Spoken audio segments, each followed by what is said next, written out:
perkataan nutritious dan juga berkhasiat, kita tak boleh nak letak secara sesuka hati pada label makanan. You all tahu tak? Sebab apa? Sebab perkataan nutritious atau berkhasiat ini, dia ada syarat. Syarat di bawah kata bahagian nutrisi, di bawah peraturan makanan yang mana kita wajib patuhi. Ada 4 syarat yang perlu kita patuhi. Yang pertama adalah produk tersebut perlu ada buat test nutrition fact, perlu ada karbohidrat, protein, lemak, vitamin dan juga mineral. Yang kedua, dari segi tenaga perlu ada melebihi 40 kalori dalam 100 gram ataupun 20 kalori dalam 100 ml.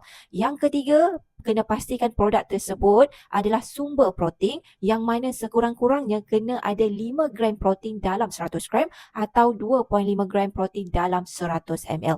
Yang keempat, you all kena buat test 4 jenis vitamin dan juga 2 jenis mineral. Yang mineral tu tak termasuk sodium lah, yang pastikan dia adalah cukup untuk kita buat claim sebagai sumber. That's why you tak boleh nak letak perkataan berkhasiat pada label you all sesuka hati. Dalam industri makanan, setiap perkataan pada label itu dia ada maksud yang ingin disampaikan dan juga dia ada syarat, ada saintifik dan juga ada sains di sebalik perkataan tersebut. So kalau you all suka video dan juga info macam ni, jangan lupa untuk like, komen dan juga share.